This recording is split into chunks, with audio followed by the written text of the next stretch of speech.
What's going on, all you gamers? Here we are back with some more Dungeons & Dragons Dark Alliance, and today I'm going to be going over a really nice kind of loot chest farm. So if you want to gear up nice and easy without having to battle, and you can do it very fast, then stay tuned, that's coming up next.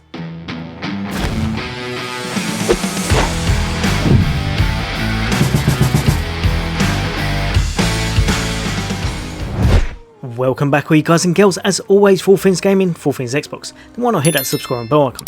I'll bring you all the latest and greatest in content, hints, tips, guides, builds, and just some fun gameplay. But for today, you're here to find out where a really nice loot chest farm is. Now, this kind of reminds me a little bit of Outriders, which I did at very at the start as such, but this right here is even better, because what you can do is you can go to your map, and where you want to go to, as soon as I press the right button, is this one just here, Companions of Icewind Dale. What you gotta do is click on it, and the good thing about this is where it's one of the first things you have to do, you can do it straight away. So the very first one, Act 1, is Goblins at the Gate. What you're gonna do is click on that, and the main thing you have to do is go right down to here. If you do it on any of these, the gear you're going to get is going to be awful. If you look on your right hand side, it will give you an item rank range, meaning what actual level they can drop at. So as you can see, that's 1 to 2, whereas if we go down to Ascended, the lowest you can get is 4 and the best is 5, which is currently the best gear you can get in the game.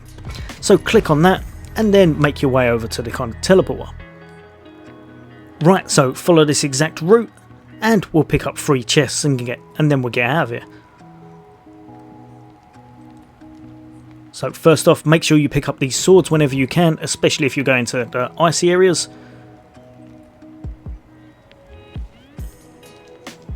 Because they will give you the warmth buff. Without that, you're kind of going to fall over. The first one is a classy common. Right, jump off. And we'll start back here. Just make your way straight across.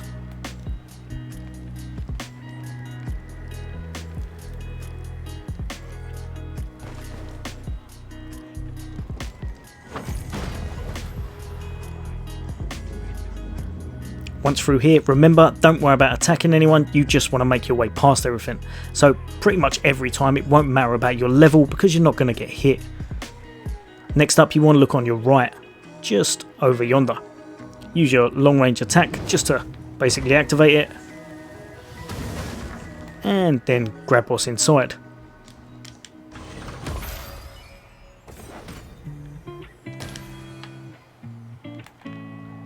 Would have been nice if it was a purple or a gold, but we've not had much luck. Next up, you're going to run over here and make your way to this part.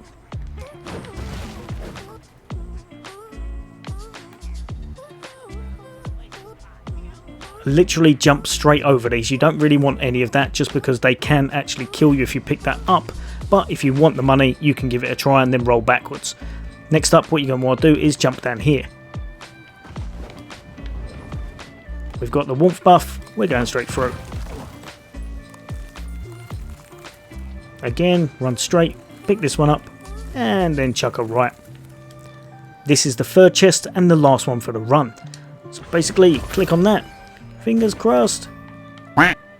Boo.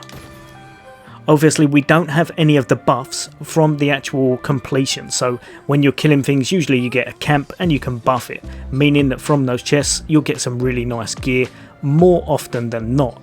We're not doing that, we're just going to do this run where you run the 3 chests and then you press the start and you return to camp. Now the reason this is such a good farm is because you're just going to go straight back to here and do the exact same thing again. You can literally do that as many times as you want.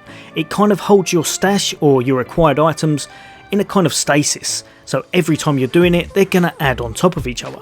So go in, do exactly the same again, set it to 6 and go and get as much as you want again. Just like that, click on it and go straight in. Now you might be thinking that's all well and good, but the only way I can get my loot, because if you went straight to this chest there, so over here if you go to the chest and click on it, you will get nothing. because like I said, it's held in stasis. You have to complete the mission to get your loot. The loot tallies up each time. However, there's a little trick around that. One of it would be if my character would move away from the chest. All you want to do whenever you want to complete the mission, click on the map, go straight down to the exact mission you were doing. So like I said, say for example you had 5 purples, 3 golds and a load of other gear, and you wanted to kind of get that now. All you're going to do, click on goblins at the gates, and instead of doing ascended, go to adventurer. Click on that. It will be very, very easy to complete. Make your way through the complete mission. So click that, go over to here, complete the mission at the lowest level. The gear you get on that will be awful, so don't even worry about doing the gear. This one, what you do, just run straight to the boss and kill him, and then you'll complete the mission. Once you've completed the mission, come straight back, grab your loot, and the loot you've acquired through the actual runs first time will all be of that higher tier.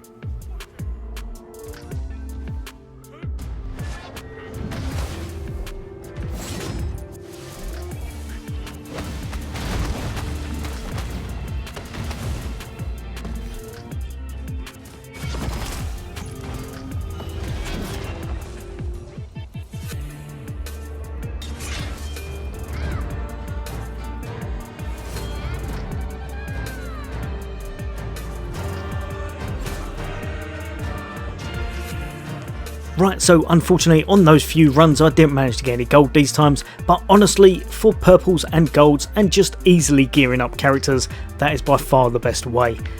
Then all you're going to do, like I said, after you've completed the mission on the lower standard, go straight to your chest and then reveal all, and if you'll have a little look, they'll be at the rank that you've got them in. And even if they're blues, even if they're greens, if you're just starting out, that will be a massive buff to you. But it's still the easiest way to get purples and golds and gear up really fast, really easy, and not have to fight anything.